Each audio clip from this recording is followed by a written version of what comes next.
What is up, everybody? The NBA is in pretty much the midpoint of their offseason, and there is a lot of news to talk about. The NBA Summer League has started off with headlines, whether it's your biggest stars going up against yesterday's biggest pop stars, while also having impressive numbers in his second game. We have other prospects who are looking really good as well. We have an in-season tournament, which is a waste of time, but of course we're going to talk about it with the NBA Cup. We'll mention who's had a great offseason so far, who has not, and we'll let it all branch out into a great productive conversation here talking about the NBA. Hayden Nadler, Fresh Faces, and Bars of God joins us this evening. Gentlemen, hello. Hello. How are you? What's going on? What's going on? Good to see everybody. So let us start with the Summer League, guys. We've had some interesting players essentially start their NBA career. Victor Wembanyama. We've had the Thompson twins. We've had Scoot play. We've seen Brandon Miller. And they are hashing it out in Las Vegas. Tell me, guys, who has impressed you so far in the NBA Summer League? These rookies are really good. Yeah, like across the board. Like I knew Wemby was probably gonna struggle a little bit. Just we'll probably have a deeper thing, but so the person who probably struggles the most is Brandon Miller. Like it is watching that there's like 1.5 NBA players on that Hornets summer league team. He has like no help. That team is terrible. They are so bad. But like probably the Thompson twins are really fucking good. Like I was kind of hesitant because they played in like a joke league built for them. Yeah, but they did not play in NCAA. They are like very versatile. Amen went down in the first game, but like his ability he can basically switch 1 through 4. And Cam Whitmore was pretty good. Like this is a really good rookie class. I don't think any of them came out and like shat the bed. Like I don't think there's going to be like a Johnny Davis type player. At least it's looking like it. Like they were all solid, like to like really good players. Yeah, no, I can kind of go off what Fresh Face said. Scoot Henderson was really awesome in his debut. He's been pretty good.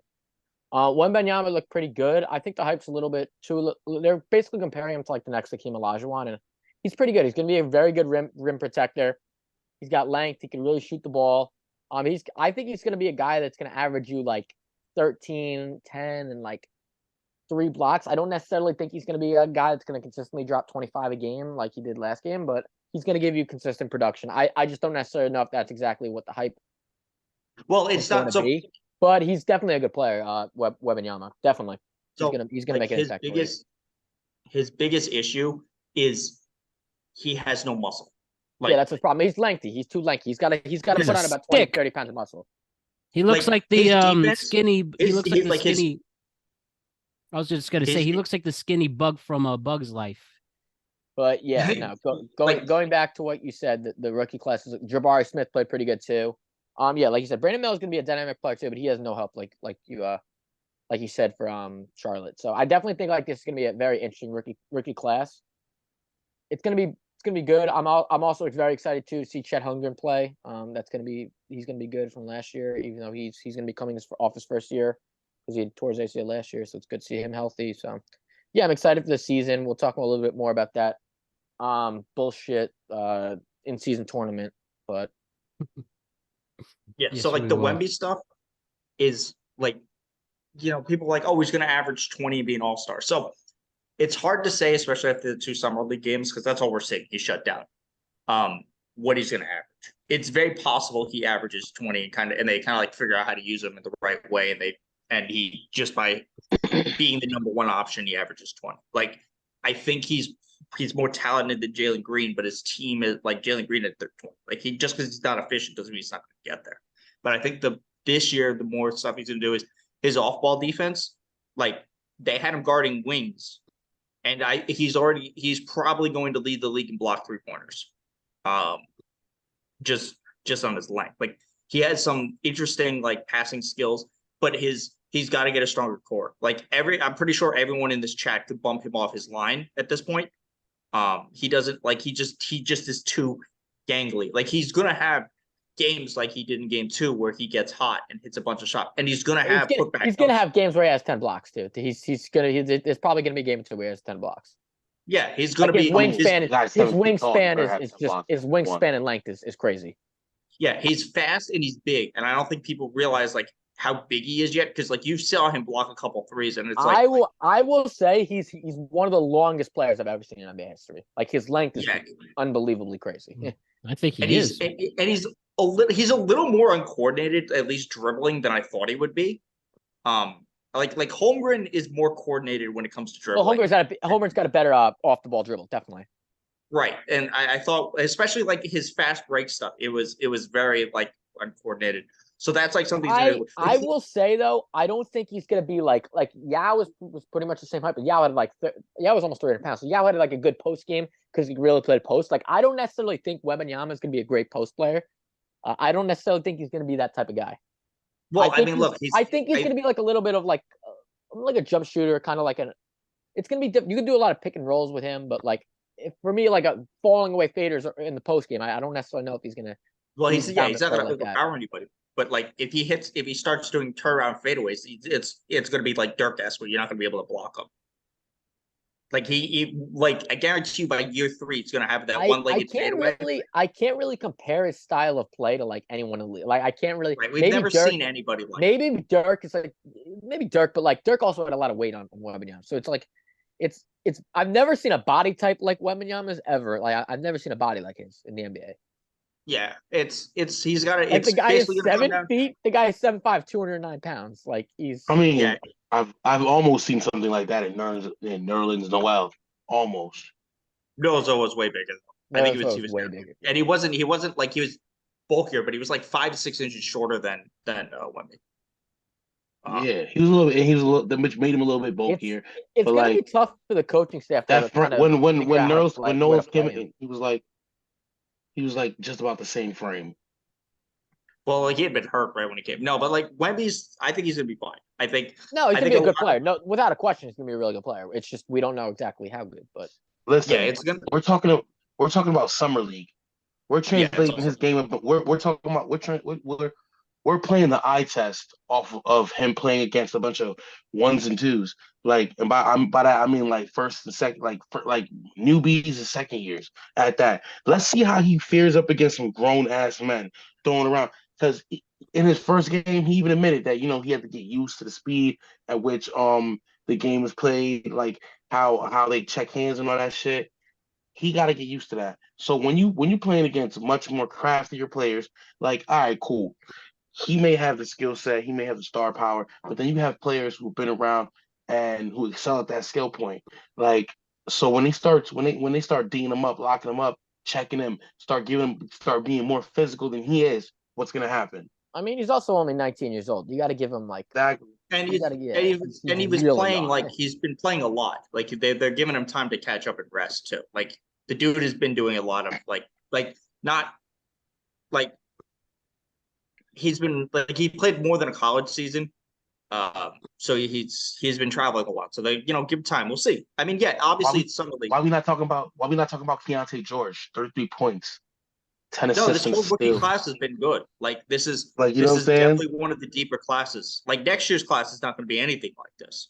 Anthony Black had a decent showing. You know what I'm saying? Yeah. Can we talk about the Magic real quick? So one of the things that people were like arguing when before Wemby get drafted is, he's basically Bol Bol. Bol Bol just got waived. He's been on like 4 separate teams. Like I want somebody to pick Bol Bol up, and I wanted it to be the Spurs, but I don't think they have the room for him anymore. But like, I would want Bol Bol on my team. The kid's he's like 22. Yeah, Bol Bol's good. Yeah. Bol Bol's got some talent. But like Wemby is Wemby is better than Bol. Mainly he's moldable. Mainly he's young, so he's still moldable. You can still make him into like a good player. All he needs is a good coach, someone willing to whip him into shape, like get him to play. Like coaching is more than just like, hey, like get in a position, shoot the ball. Nah, you gotta because like sometimes they go from boys to men under your watch. You gotta be able to drive these fuckers like from start to finish. You know what I'm saying? Like it is what it is. Yeah, Keontae, like you said, Keontae George had a huge debut with they got some good guys. Like there's some like good guys who are like popping around. Like Castleton's popping. Champlain is doing well. Julian Champagny or he's gonna what make. is it? Yeah, Julian Jaime Champagny was pretty good for Jaime Jaquez. Is that? I don't even know how to say his name. The other rookie for the Miami. Yeah, he's the St. John's guy, Champagny. He's a what? They're talking about the Spurs guy, but no, Jaime was good. I'm still mad that like I want to see more of Jokic in Miami because I think he could be like really good too. Oh, Jovic, yeah. Or Jovic, I don't know how to say it. Yeah, I don't know how to pronounce it either. But like this is there's a lot of good young guys coming into this league. Scoot's gonna be really fucking good. Oh yeah, Scoot's gonna be awesome. Him and Damian Lillard would have been interesting to see if he wanted to do that. But that's they're not gonna do it. But him and Shaden Sharp, Shaden Sharp is the most athletic backcourt in the league. Like it's not even close. Listen, I'm really excited for OKC. Facts. Because they have so many fucking players. There's like 30 people on that fucking roster. Dude, and like OKC is gonna like I feel like they're gonna do what the Grizzlies did. Stack up on a whole bunch of youth. You know what I'm saying? But good youth, pieces that work around each other, probably get one or two old guys. But like I think and remember, the OKC's been in this rebuild phase since they traded Chris Paul. Like, you know what I'm saying? Like it's only been like 3 years. This is only like year 3. So like exactly. So it's not even like they're like going too hard. Like Shea's a great player. He's fucking coming up in there. Like they got a whole bunch of little pieces around them. That's what's gonna be. They can't pay everybody. You can't max 4 players. You can't. And look, they're going to have to. Giddey's going to get the max. Chet's probably going to get the max. Jalen Williams is probably going to get close to a max, or they're going to be trade pieces. And then Carson Wallace is good. They got that whatever trade package that that Houston used for Dylan Brooks is bouncing around between Atlanta and Oklahoma City, and I don't fucking like all those guys. Like Usman that in that trade package, he was like a good wing guy. Like I'm surprised he's bouncing around, but like there's like it's like a 4-person trade that like Patty Mills I think is now in Atlanta. Like they traded him like 6 times. Cruel world out there for the NBA player journeyman, but try to secure the bag when you can. And let us also talk about one more thing regarding an NBA draft prospect, Victor Wembanyama. Let's talk about last week's biggest news story.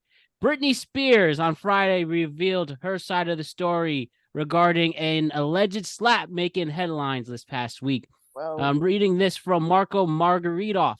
That is literally the name. Yahoo writer. The singer previously said that she was struck by a security guard for NBA star Victor Wembanyama on Wednesday in Las Vegas, writing that she approached the San Antonio Spurs draft pick to congratulate him on success. That's a quote right there. But, quote, got backhanded in the face. Yet footage showed of the incident that Spears was reaching out to Wembanyama before someone knocks her away, and she knocks her own hand, causing it to slap her. After the police said charges will not be filed, the pop star posted a lengthy statement. She says, quote, on Twitter, I've been working in the industry for years and have been with some of the most famous people in the world. NSYNC at one point were like the Beatles. Girls would throw themselves at them everywhere we went.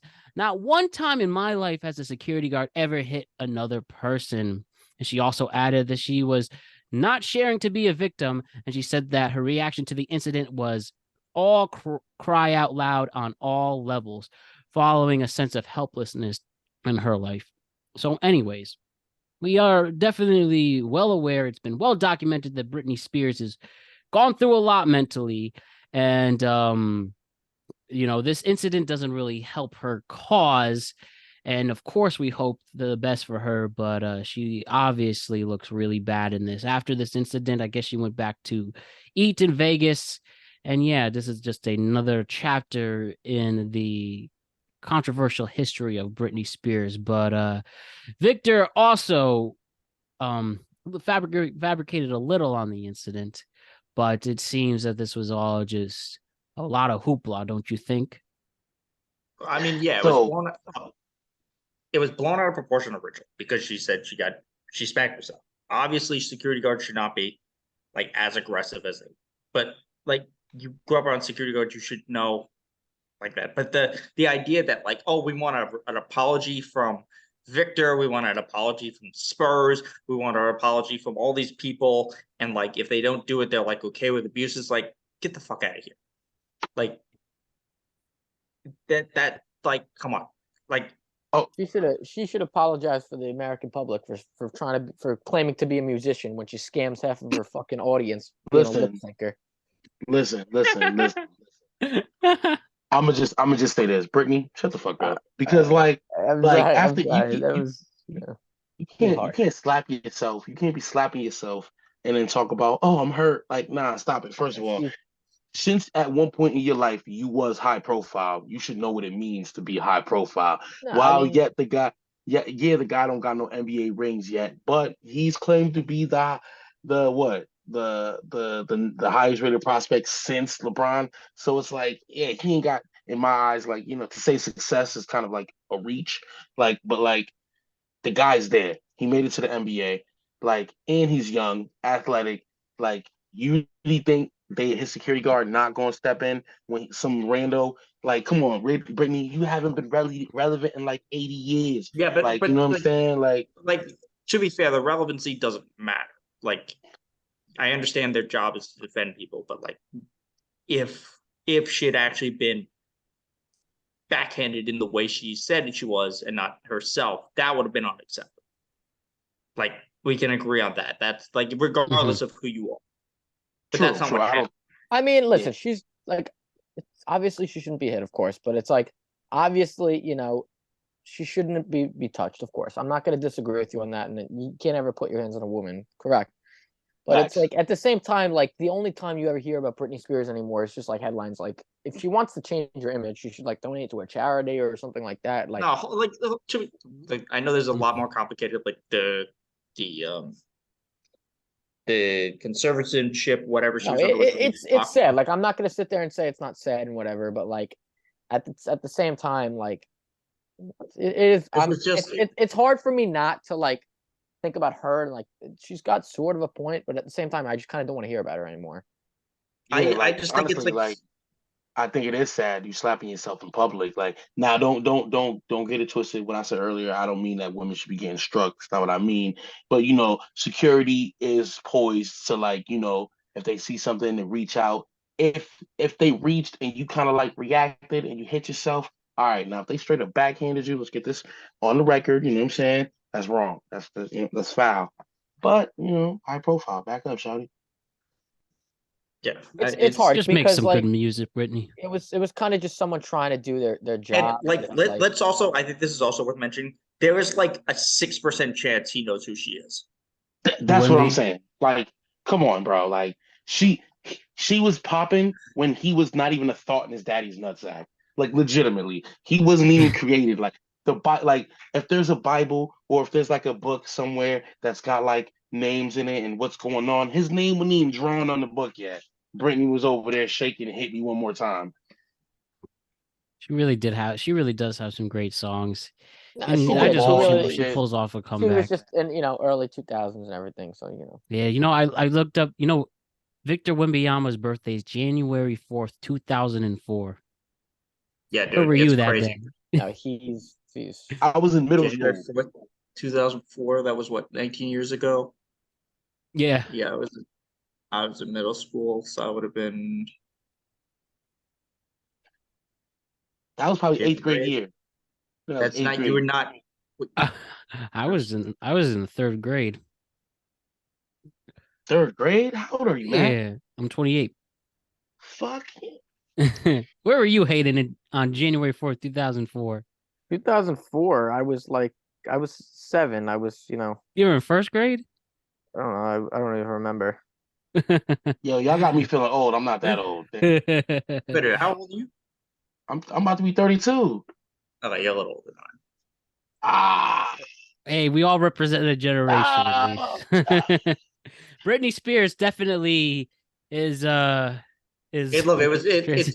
it's a nonsense bullshit story. If it happened to another player, it wouldn't have caught as much attention. It's just because it was him. Like that's really what it is. And you know yeah, facts. You know, if it would have been Tim Duncan, his security probably would have never done that because Tim Duncan really Like knew who he I was. well, can't first They're of like, all, like oh, let's be that's clear. Brittany.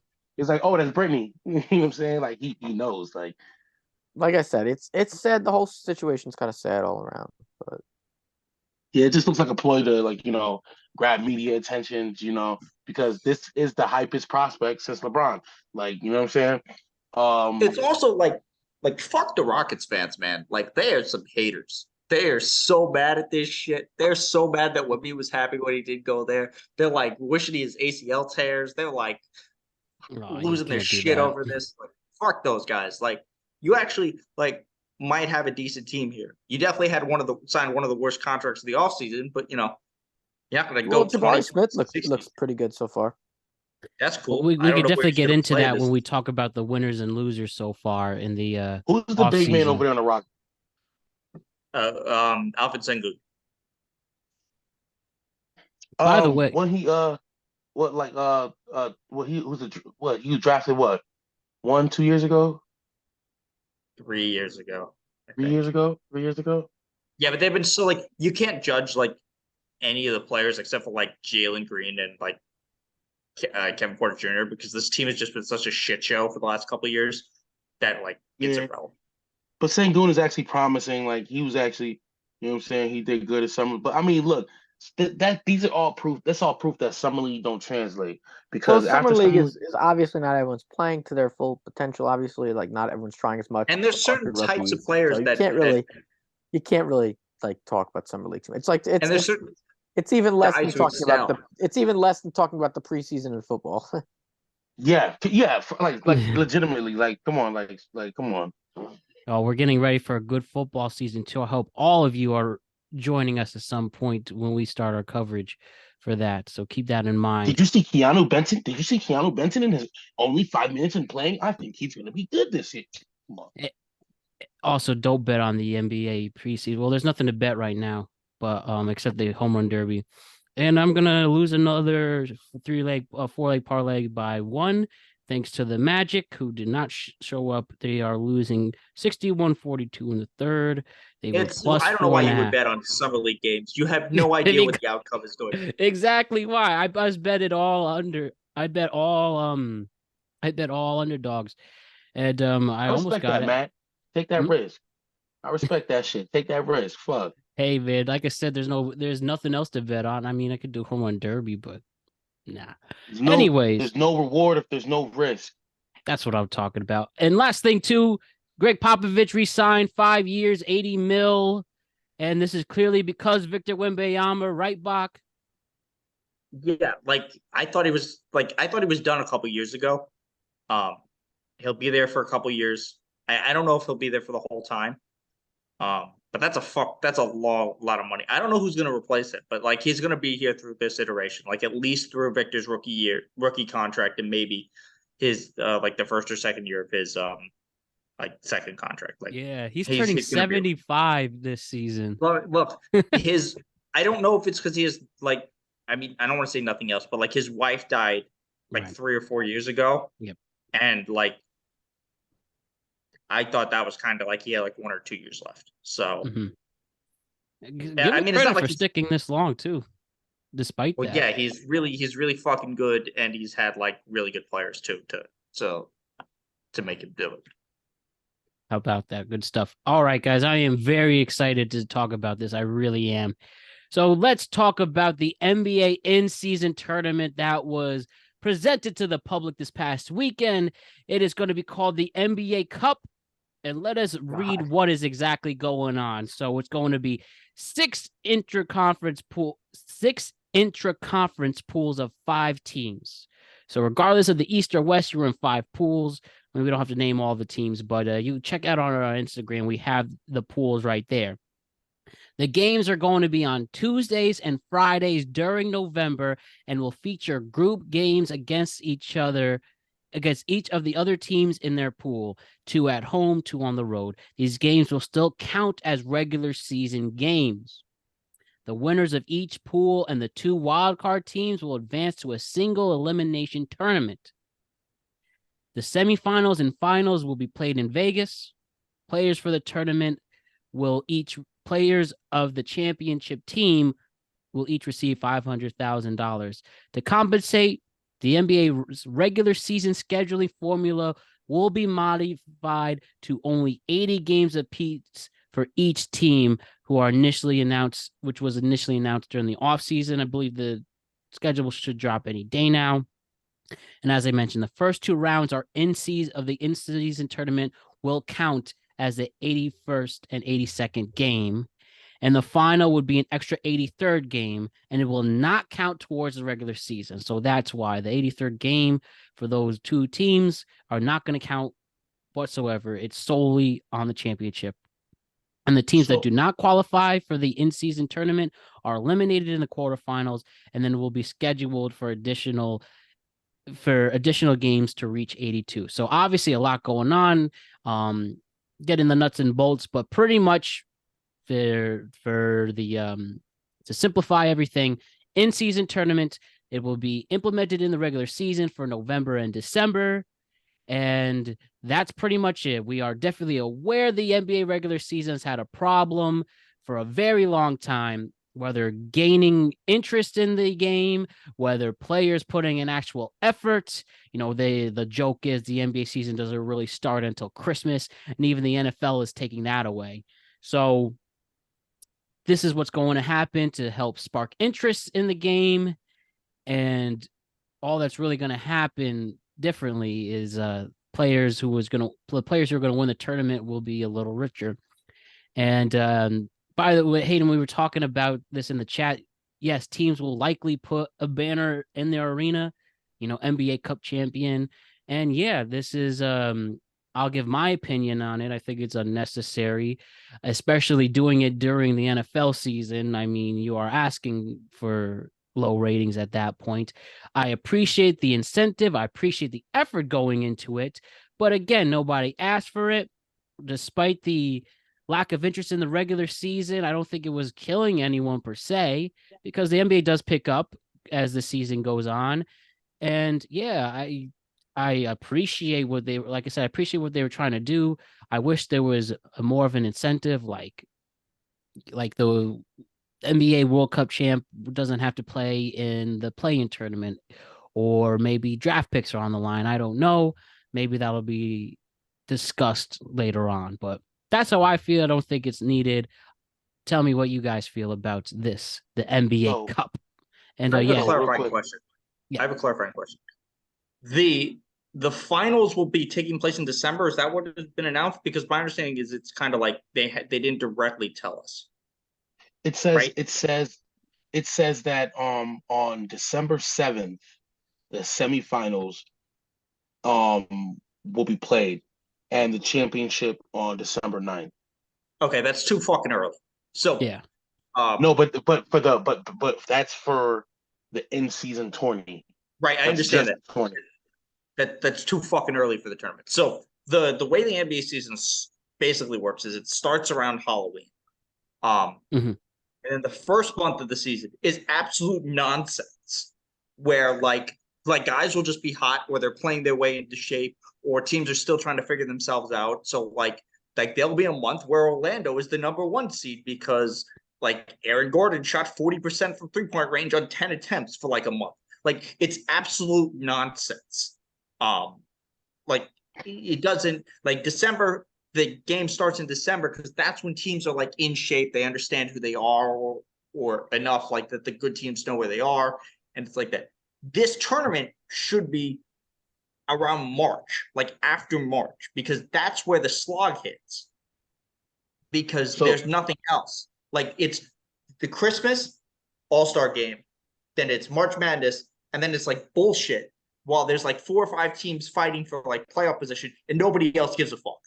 Like, see, That's when this should be. This is too early to have it. Also, the incentive is nonsense. Like, if I'm Damian Lillard, I'm making $60 million a year. Do I care if I make another $500 million? But look, or $500,000. But look. This, like, all right. Now I'm gonna touch on two things real quick. I'm gonna touch on the incentive part real quick. It's just a carrot on the stick for players who like ain't really playing that great. So it's like, yo, listen, like y'all getting a little bit of cash or whatever, y'all ain't getting that much cash, $500,000. You know what I'm saying? Straight up for you for busting your ass and playing. If you're on so a minimum, that's a lot of money. But like the guys who matter don't care. Exactly. They make it like a game. Yeah, but it's like I understand where the NBA is coming from. They feel by giving guys incentive, they'll play more competitively. More competitive play means more good games. More good games, i.e., no wax season. But like at the same time, as you keep reading this shit and you kind of look at how they break things down, it just kind of gets convoluted, man, to be honest. And it's like Matt I'm said, not worried about the convoluted part. I think I'm more worried about it, one, being too early, and two, like, what is to stop people from caring? Like, that's the players aren't going to care. That's the second thing I'm gonna touch on.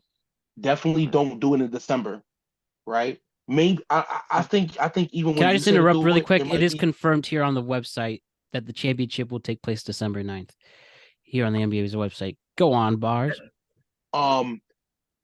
As far as when it should take place, I think you're right. It should definitely be after December, and it should. But I think it should fall like, pardon me, I'm sorry, not necessarily after March Madness, but like kind of like it should just stretch out. So like start it right before March Madness, and if it's possible, let it go until after March Madness. But you just a can't, little because bit. that's when the All-Star game is. The All-Star game is the like Valentine's Day weekend in February, and then they go on they're on it's like a 2 week break, and then March Madness starts like they start their in-season tournament, like their conference tournaments, like right then, like at the beginning of March. You know what?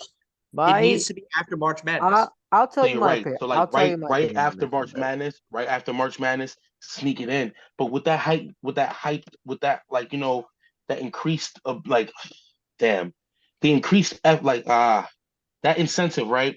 Will it drive players to go too hard? Will it cause more injuries in season if we have But it like it right before the shouldn't, because playoff?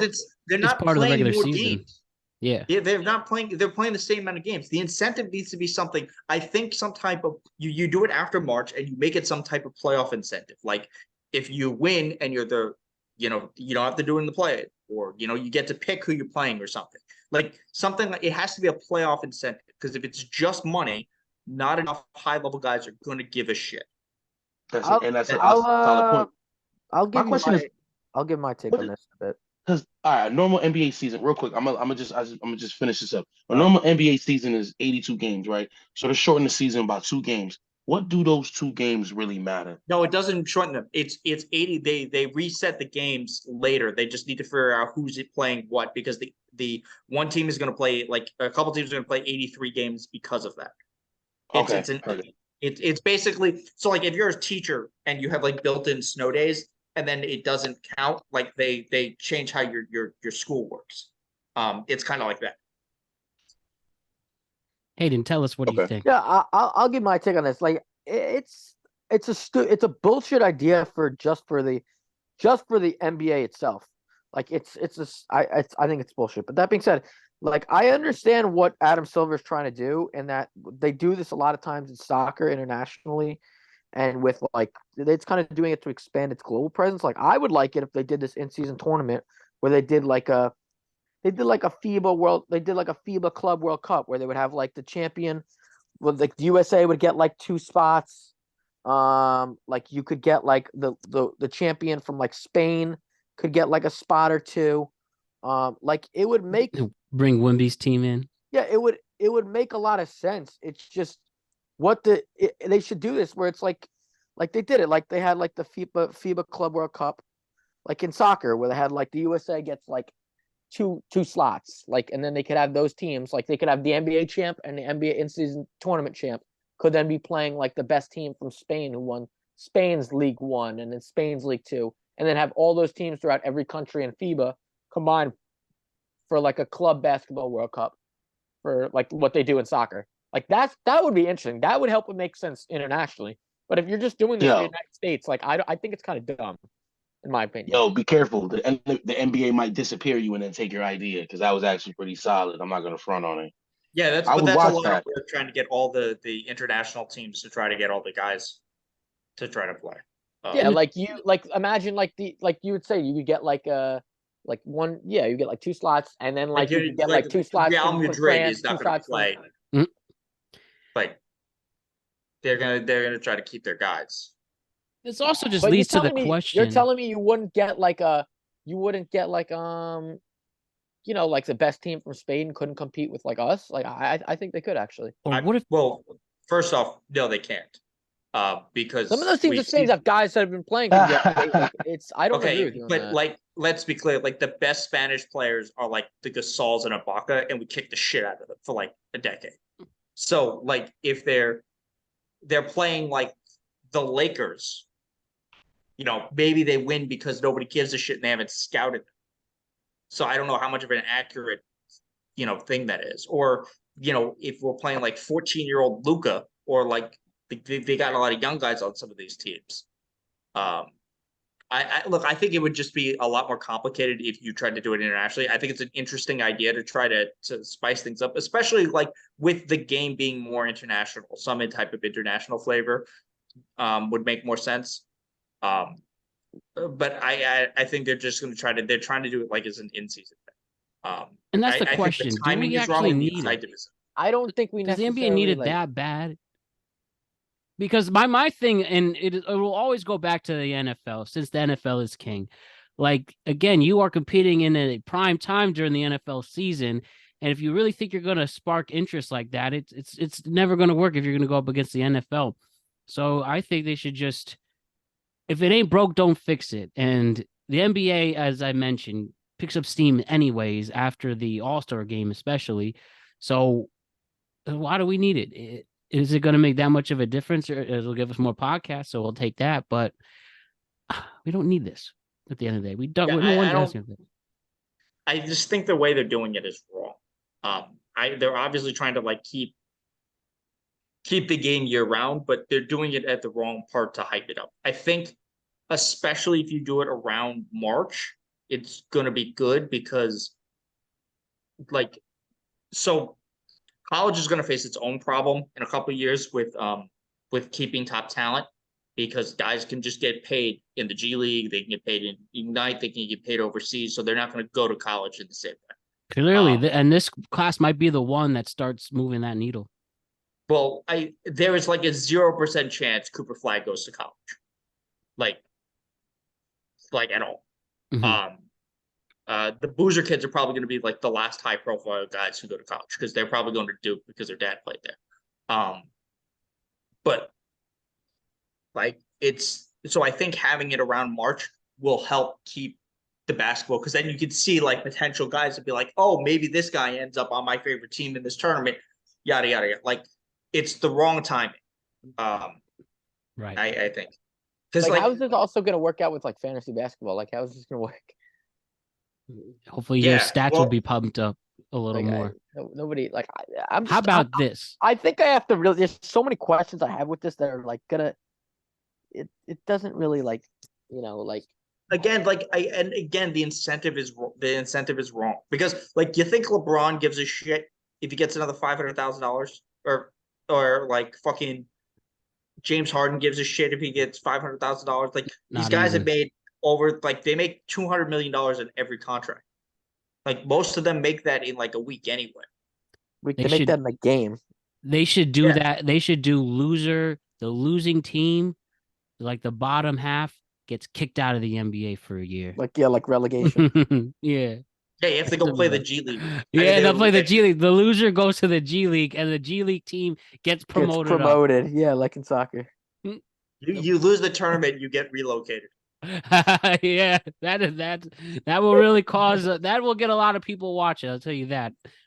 Imagine walking off the court after that when the Knicks blow that, and they have to go play like Salt Lake City.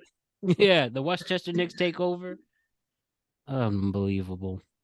Seriously, but I guess we'll definitely have a lot to discuss when this happens in November. So we'll see what happens in the next 6 months. Or maybe have it like some type of like 5 months. Something to do with like the cap. Like maybe your cap goes up by a little bit. Yeah. For anything like that. Don't need more rich people getting richer. Like immediately they're gonna realize this cap is a bad problem. And it's when it hits, it's gonna hit like really hard. And it's gonna like fuck over a whole bunch of teams. And they're gonna be like, oh shit, we gotta deal with this for like 3 or 4 years before we renegotiate. Like right. Obviously, like let's also be clear. This is not the final version of this. As the years go on, they will alter it and things like that. Like remember that one year they changed the slam dunk contest and nobody had any idea what the fuck was going on? I forgot about that, but I do remember what you're saying.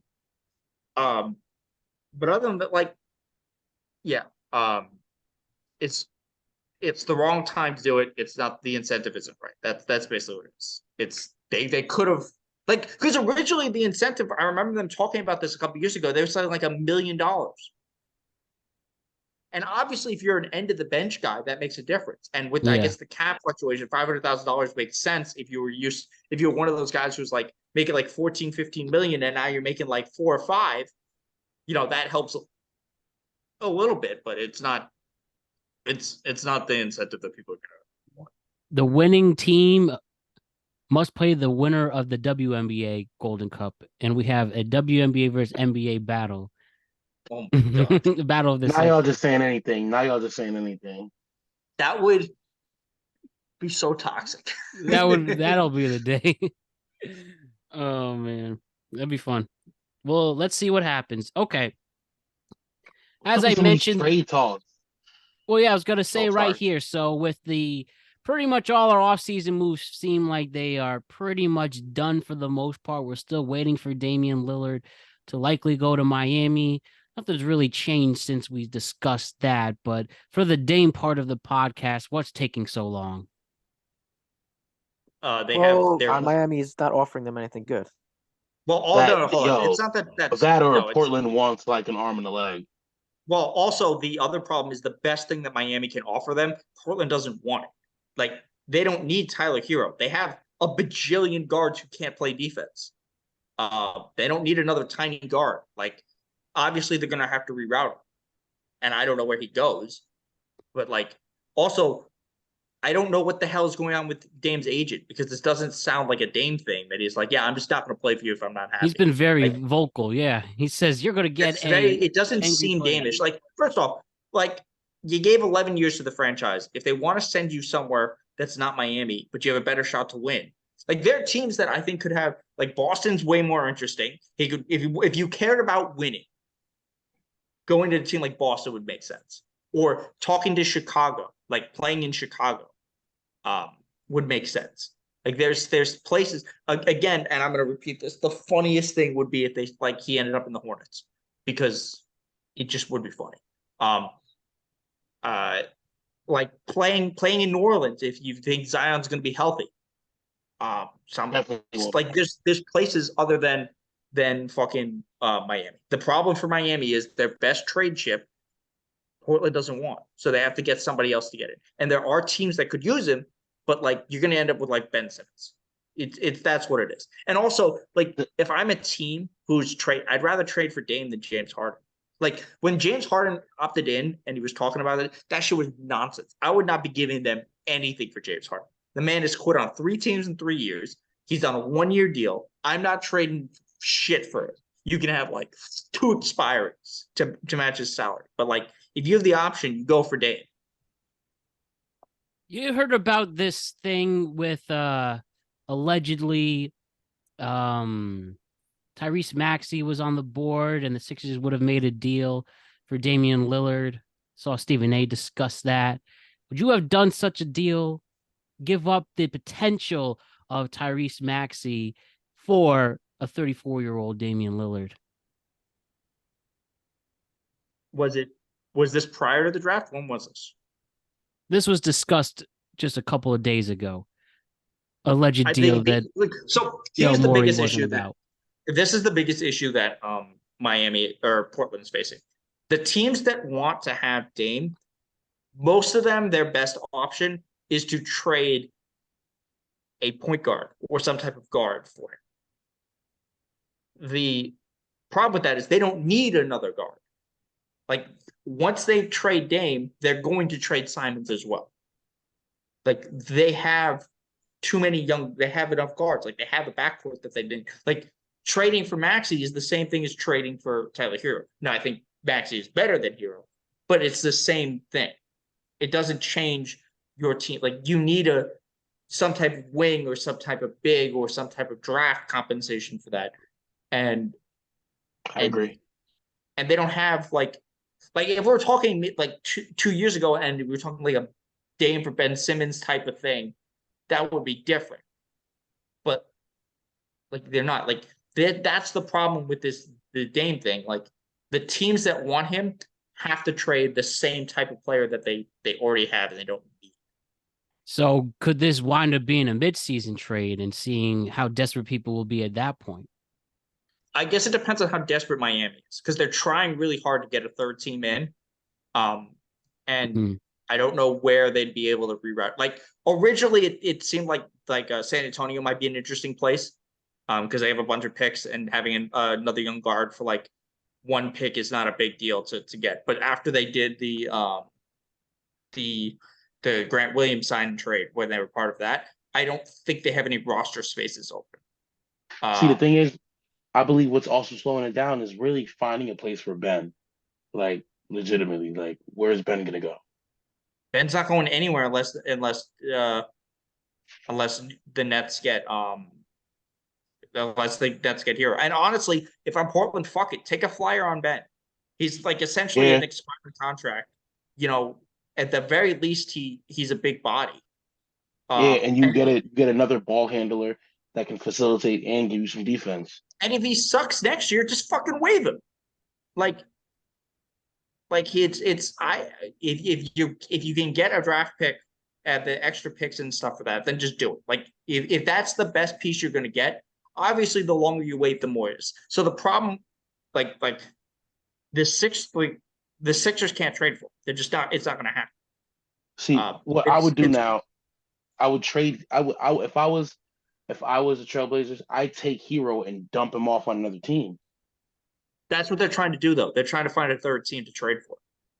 They just haven't found that. And I don't know. Like, again, the problem is teams are going to be smarter about this and like try to like. I think if there wasn't this new CBA, I think it'd be a little bit easier to trade Hero. But I don't like who is really gonna like do it? Like, maybe the Pistons get involved. Like, do they need another like young guard type guy to help them? And offload. They could use some offense. In theory, they could offload some of the. They just signed Isaiah Stewart's to 4 for $64. They have too many fucking big men. Maybe they'll take Nurkic. And in exchange with like all of that, and they can trade like James Wiseman or something like. It probably in all likelihood it'll probably be a later season trade because that's when you can you can trade guys who've been signed. Like, there'll be teams that will try to do it then when they have more assets available. But I think first off, if you say you want one team, then it's going to be hard. And again, the Blazers are under no obligation to send him to Miami. I mean, other than loyalty to Dame, but he doesn't it's not like with Bradley Beal where he had a no trade clause. Like, he's under contract for a couple of years. So unless they're like trying to figure out where they want to go, it's a tough call. It's really like where they put it here. I have an idea. The mid-seasons tournament will include the 4 teams who are begging for Dame, and it's going to be the Dame tournament. The winner gets Damian Lillard. Simple as that. That sounds like a fucking incentive. Obviously, right that there. Everyone's gonna give a shit, but like honestly, not New part York, of the cap. You just put him on there. New York would have been an interesting team for him as well. Obviously, before Brunson popped off. I mean, he's better than Brunson, but like they're not gonna. You trade RJ Barrett and play Brunson and Dame. You're not gonna be able to guard anybody. No. So We'll see Okay, so where I'm Dame goes.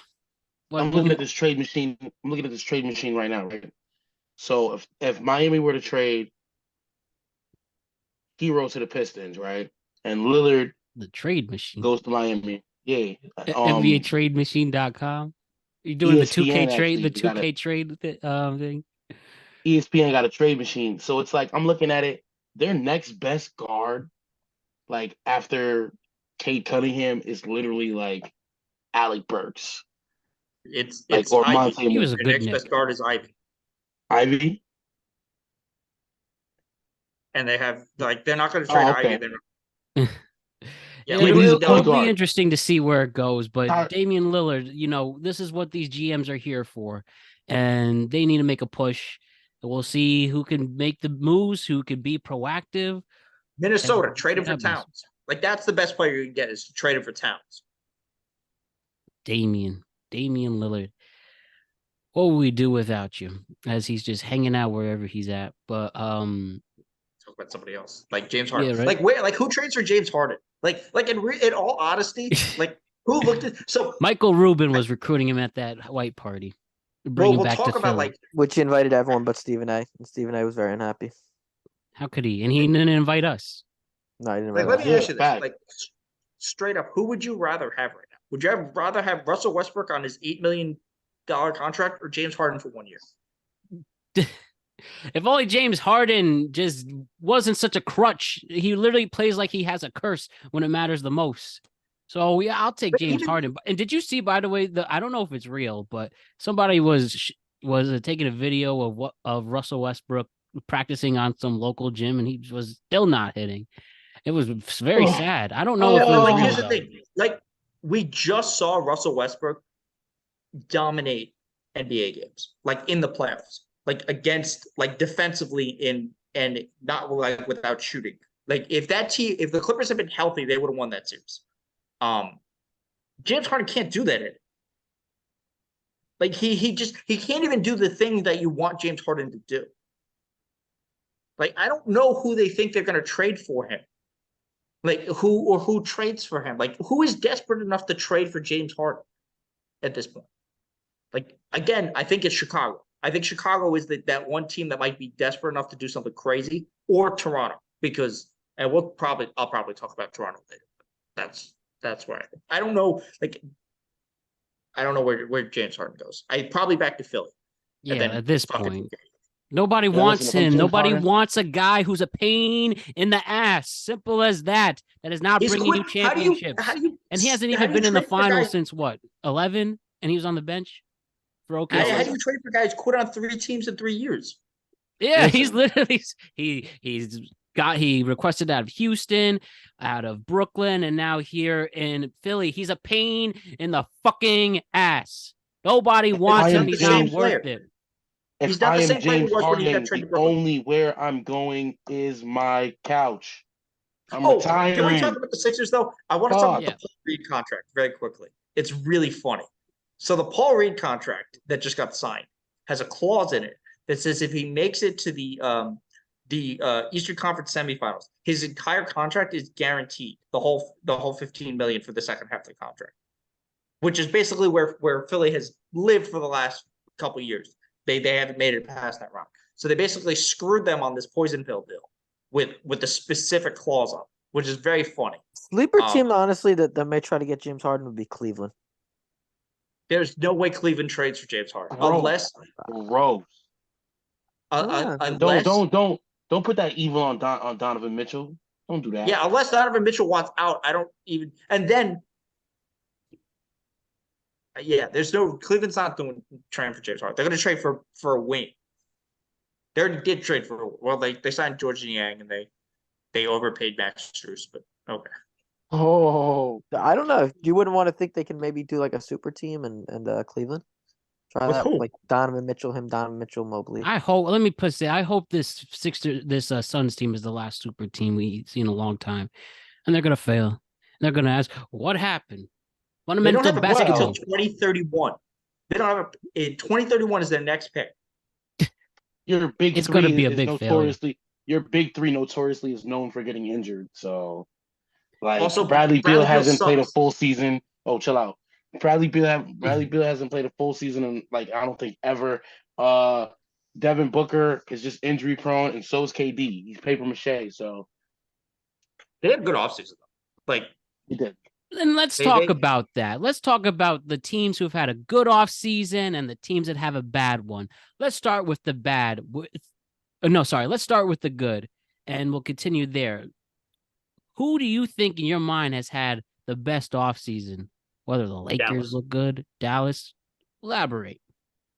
Well, if they'd gotten Thibault, it would have been really good. But they had basically no cap space, and they got Kyrie. They kept the Kyrie. So it's not like it's a 2-year deal basically for Kyrie. They had a good draft. They did the sign and trade for Grant, which is a really good pickup for them. And they tried to get Thibault. Like they had a really good offseason for a team that didn't look like it. They built up a lot around their defense, and I think they're still looking to move Hardaway Jr. and JaVale McGee. So there's probably another move out there somewhere. I don't know where it is, but like they're definitely like if in terms of like the overall depressiveness of a team versus where they are now, I think they have the largest jump. But like for the guys who did the most with the least, it's Phoenix. Like they got Eric Gordon out a really cheap deal. They got a lot of their younger guys. Like they got Keita Bates-Diop, who's solid. They re-signed a couple of their guys. They I don't know. I don't even remember who else they signed, but it was like they had some. Oh, they got Watanabe as well. Like they have Josh Okogie. Yep, they re-signed him. Like they had for like having like $12 in their pocket. They did pretty well. Also, why the hell did Denver do their entire mid-level on Reggie Jackson and then give him a player option? Like the fuck is that? Because they just love him that much. Look at him. He is so damn cool. And he shares the name with the Baseball Hall of Famer. And they were like, yeah, we need to add him to repeat as champions. I think he played like 8 minutes in the playoffs. I think the Clippers had a good offseason, actually. They got Kenyon Martin Jr. from the Rockets. They re-signed Westbrook. They had a couple pretty good moves. I want to talk about the same team though. I don't want to talk about a team in particular. I want to talk about a player who won this offseason. Rudy fucking Gay. God, the guy's like 100 years old, still playing. Dude, because he's still getting paid. He's a winner. But he didn't get signed a new deal. He just got traded. Yo, he got traded. He's still getting paid. Like I would never trade for Rudy Gay. I think his man who won the offseason. It's Fred VanVleet. Actually, that's not true. There's definitely guys who got way more paid. Draymond got paid. I think Draymond had like. Let's talk about like Max Strus got a bag. Yeah, like you said, he got overpaid. Like teams did really good. Yet, I think the Lakers made a mess. Lakers are really good. Lakers had a good offseason. Yeah, I agree with you on that. They re-signed D'Angelo Russell. They picked up Gabe Vincent because Gabe Vincent, as much as he's wishy-washy last year, he's still actually a solid defender and he's a good guard. I think they overpaid Rui a little bit. But they underpaid Reeves by a lot. Yo, I don't know. People were talking throwing like 4 for 100 at him. I don't know. Let's figure out how. That's what Draymond got. Let's wait a minute. But that's what they were talking about for Reeves. They got him for like 4 for 56. Like they definitely signed him. I think they won on that one because Reeves still hasn't. Yeah, no, that was a good deal. Proved himself yet. Like, and then Cam Reddish, 2 years. He's injury, but he's a win. You need like the Lakers were really lacking on that. Like so. I feel like the Lakers really took a nice jump. The Heat came up to signing Thomas Bryant. After he got traded to the Nuggets, he was really like he really basically took the back burner. But like he actually had a pretty solid season before the trade with the Lakers. Josh Richardson coming back to the Heat. The Heat need more shooters, so that was a solid pickup. Like seriously, like the Lopez brothers over there in Milwaukee could possibly form a small Twin Towers over there, but we'll see. Like honestly, I think Dante DiVincenzo. going to Dante DiVincenzo going to New York is actually really York was- good. They re-signed Kevin Love. Kevin Love, I said it.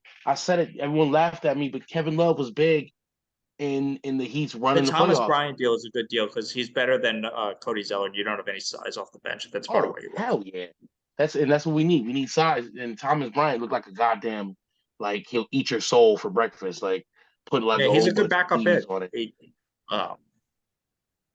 I think I Memphis don't had a know. pretty good offseason for what Memphis? they did. Yeah.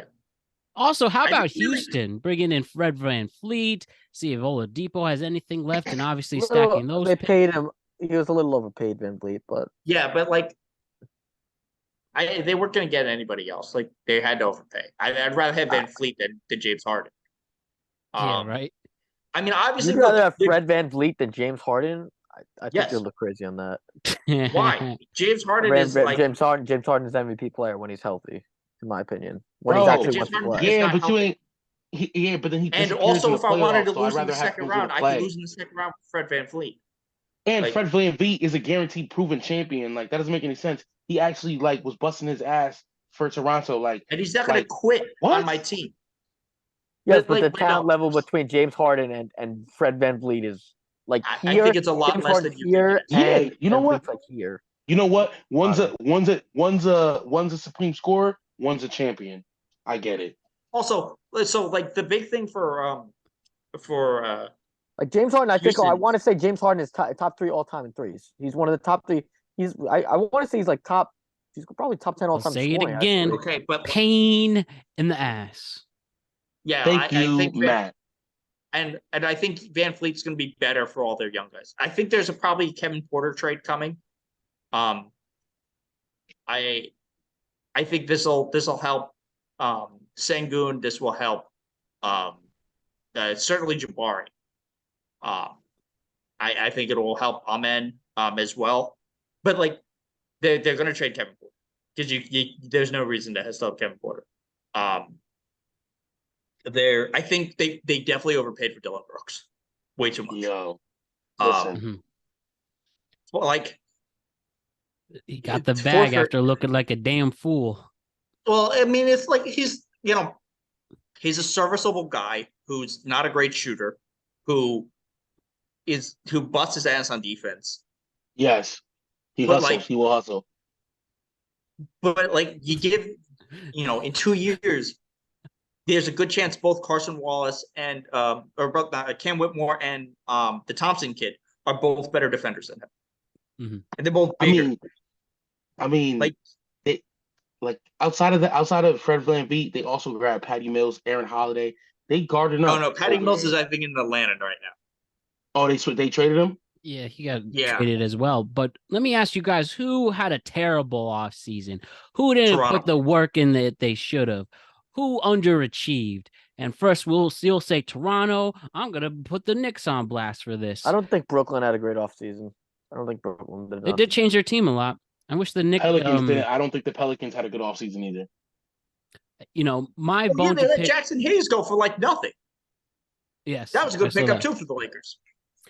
My bone to pick with the New York Knicks. Yeah, Dante picked him up too. DiVincenzo, which is pretty solid signing. I'm excited there. And I like that. I like that we tra- I lost like that Obi, signing. but I think unfortunately Tom Thibodeau just doesn't like him. They can Doesn't never get the play him. superstar. The Knicks, they can never get the superstar. I swear, it's Yep. been ridiculous ever since they just have not had one since Carmelo. Right. What And do you mean? You don't hopefully think Jalen Brunson's a Brunson star? is Jalen Brunson's just a good about player, there. but he's Yo, And where's get in the you know, All-Star and game. it's gonna be it's gonna be every fucking year that primary scorer is gonna have to be either Brunson or Randall or one of those guys. You're not gonna win a championship with any of those guys. So it's Okay, so here's my thing with the Knicks. Obi obviously made sense. He wasn't going to be on the team. It doesn't look like But they there's any signed his Randall brother. trade out there. They should trade RJ. Why can't they trade RJ Barrett and a couple of picks and a couple of firsts to get Dame Lillard? Like I don't understand why they can't do that. Because RJ I Barrett's feel not like that good. I feel like Portland with RJ and Scoot Henderson would actually be a pretty good combo. Yeah, If but they like wanted to RJ's build not like that. I don't. I think last year that would have been an easier trade to make than this year because I think RJ did not take the leap people expected. Yeah, he's still a guy who's averaging 20 a game, and he's only 22 years old. Yeah, I mean, it'd be interesting. But like, no, I think DiVincenzo makes sense for them. I don't know what like there was nothing. I don't know like, well, short of a Randall trade, I don't know where they would go. Like who do you want on that team? Like you're not going to trade for James Harden. Although if you did, it would be very funny. Like I don't think they have the pieces for Dame, or they don't, or Dame doesn't want to go there for some odd reason. It's like who are you trying to? Could you trade for Towns?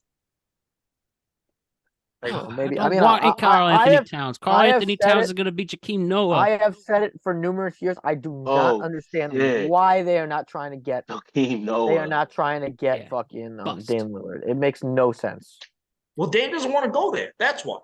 That's what it comes down to. He doesn't want to go to New York. I don't know. Yo, listen. All I know is Leon Rose is sleeping with his mouth open while the whole offseason went. Where's Buddy Hield? Buddy Hield in Indiana? So, what? Is Buddy Hield in Indiana? Yeah, but there's a bunch of like Indiana has some pieces that they're probably gonna move. They're a little. I think Indiana actually made some good moves. I don't mean to interrupt y'all, but yeah. Listen, they signed Bruce Brown for an extended Halliburton, but like it's a 1-year deal. It's a 1-year deal for $22 million for Bruce Brown. Is that overpaid for Bruce Brown? 2 years. No, but it's a team option for next year. Oh. So it's basically a 1-year deal.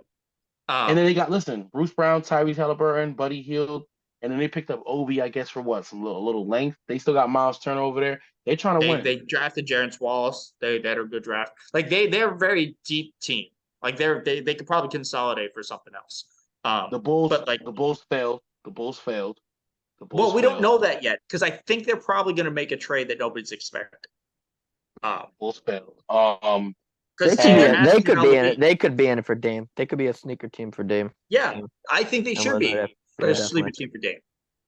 No one's talking about the Mavericks and all the moves the Mavericks made. I just talked about the Mavericks. You did? Oh, sorry, my fault. I zoned out. I zoned out for a second. Didn't even hear you. Like, no, we're talking about teams that did bad. Toronto did bad. What the fuck is Toronto doing? They signed Jakob Poeltl for 4 for $80, which obviously you had to because they gave away the first for him. But they're looking to offload Pascal. They're looking to offload Pascal too. Well, unless you're trading him to like the West, because they don't want to send him to a contender in the East. They are good. Like if they're not going to tank, that's a Dame spot. You do like OG and some picks for Dame. Because that's now that they don't got now that Van Fleet's gone, you need somebody who's going to run that. Well, it's Dennis Schroeder right now, or it's Malachi Flynn. I think is their back. Yeah, they signed Dennis Schroeder. But that would be a good Dame spot for them to go. And is Miles Bridges back in the league? Miles Bridges wants $25 million a year. He didn't play last year, did he? No, he was in jail. Exactly. So no, you get 15. Come on, bro. Yo. Didn't he I don't know, he did some, didn't he beat the shit out of his he beat someone. Yeah, for that you get 5. For that you get 5. And if you make the All-Star games, we'll think about giving you incentives. Fuck out of here. I mean, it's not even funny. PJ Washington's still available. I would sign PJ Washington. He's like I would sign the fuck out of PJ. PJ's actually a pretty good player, yo. Like if you look for a solid low cost guy, like he'd probably be it. And like there are teams that are like there's trades to be made. Like the Spurs have a bunch of guys they're not keeping. They're not keeping Stevenson. They're probably not keeping Seti. I don't think they're going to keep Doug McDermott. They're certainly not going to keep Reggie Bullock. They have a bunch of guys that they could cycle out to make room for some of these teams. Like Utah didn't do nothing except add John Collins, and that's not really. Yeah, but that's fine. They don't need to like add stuff. Washington added Jordan Poole. Yeah, they overpaid for. I'm surprised Kuzma went back. I guess it's good money, but like they're gonna suck. Have you seen the pictures? But they don't have Montreal. Nah. He looks like he's in a hostage video. Every picture, he looks so miserable. Who? Jordan Poole. He's in DC now. Yeah, I saw his publicity photos in the Wizards jersey, and he was not smiling. Miserable. He looks terrible. He might be an all-star this year just because he puts up like 30 points a game. Like I Oh, said, yeah. it's a tough league out there for the journeyman, and he's not And- really a journeyman, but He's a cap Boston- casualty. Boston didn't get better adding Porzingis. No, Boston got worse. Boston absolutely got worse. yes, no Marcus Smart. You add a injury. They're going to be better KP. offensively, though. I don't they're agree not. with you on that. No, I don't think so. Shake your head twice for me, for Bach, because nah, like nah, I don't think they're gonna get better. They don't have a guard. They don't have a lead guard. I mean, They literally gave away the defensive player of the year 2 years ago to get the unicorn. The trade was much better for Brogdon. Like if they'd done the trade with Brogdon, it would have been a better trade. But they don't have a point. Like I'm actually surprised they didn't try to sign Schroeder. But like you need a guard, or maybe they could have been part of to get the Chris Paul thing. Like they could have gone out. Chris Paul could have landed in Boston. Probably actually might have won a ring. Seriously, like that would have been a better spot. If we're like they don't have a guard. Are you gonna rely more on Jalen to hope that he learns how to dribble this year? You're about to pay Jalen $250 million, and I think that's an overpay. You know what? I think Boston took a big L on that Van Vliet thing. So on that Van Vliet, because if they would I wouldn't have signed Van Vliet. I would have signed him. I would have signed him. He'd have been like a little mid. He'd have been like a light skinned new age Rondo. You don't think Boston was missing like a big post presence though with this move for KP? I actually think it's a really good move. They're much better. Yeah, I think this is a piece that puts them at the top. Actually, I think having him is a benefit, but I think the loss of Smart and Grant, so they lost their best defenders. Yeah, that's like you said, you can't replace tenacity, yo. Straight the fuck up. It's not even that they didn't fill a need. Like they lost more than they gained. Like they didn't end up with like a. You don't think it was a need that they needed a primary? No, but like after Jaylen Brown. I mean, you have another guy that could really play in the post and score. Like you have Jason Tatum with Porzingis. I think they did it better than Jaylen Brown. Again, what's Porzingis' stats from last year? He had a good year last year. The Porzingis trade in itself, in a vacuum, getting Porzingis is fine. Like he probably filled the need for them.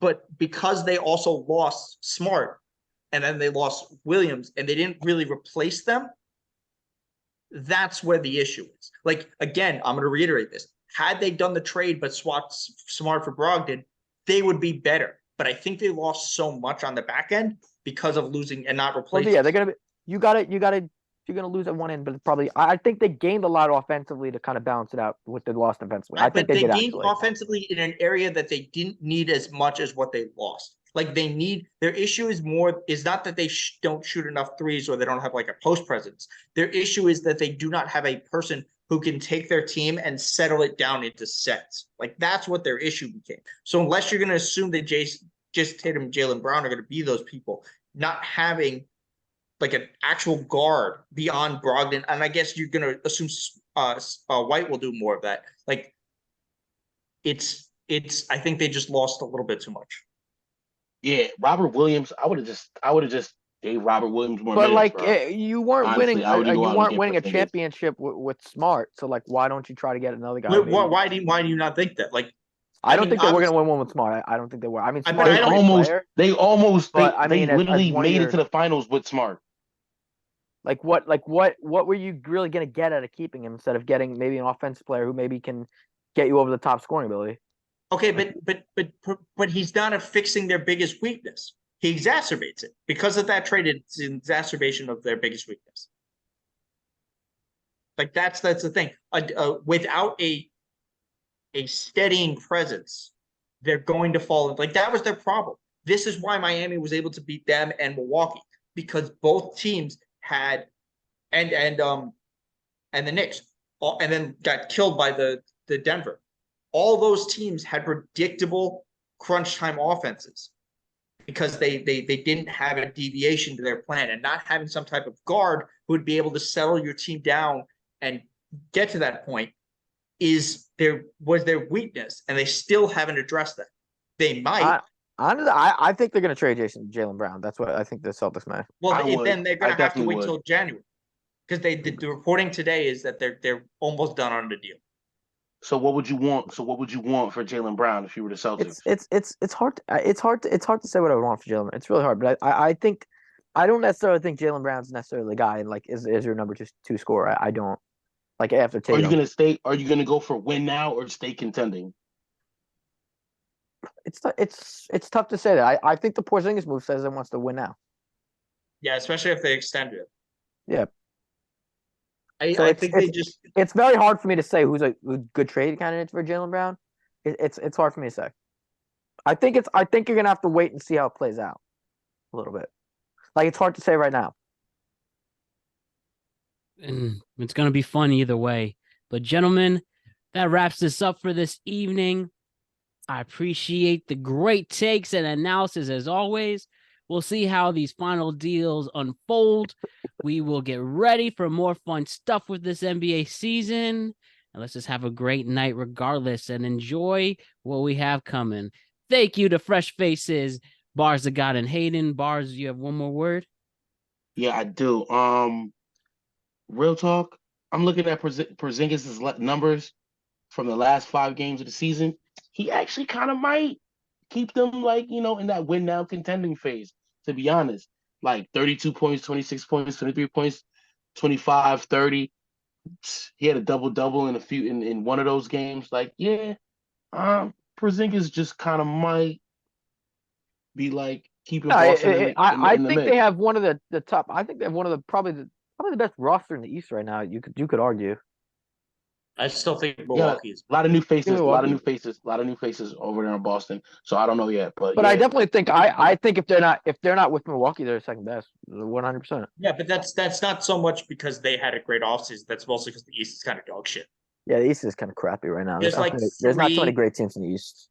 There's like 3 title contenders, and then I guess like it's Milwaukee and Boston are the best 2. And then Without a question. And then like is Philly better than Cleveland? Maybe. Yes. I feel like Cleveland's the one. I thought Cleveland was going to be a team to win the East last year, so I was surprised by that. They got just blitzkrieg by the Knicks. I was surprised they got blitzkrieg by the Knicks. That's what I'll say. They're up and coming. They're still up and coming. Yo, my bad for ruining your outro, Matt. No worries, guys. But we'll catch you all a little later, and let's see what happens. All right. See you soon.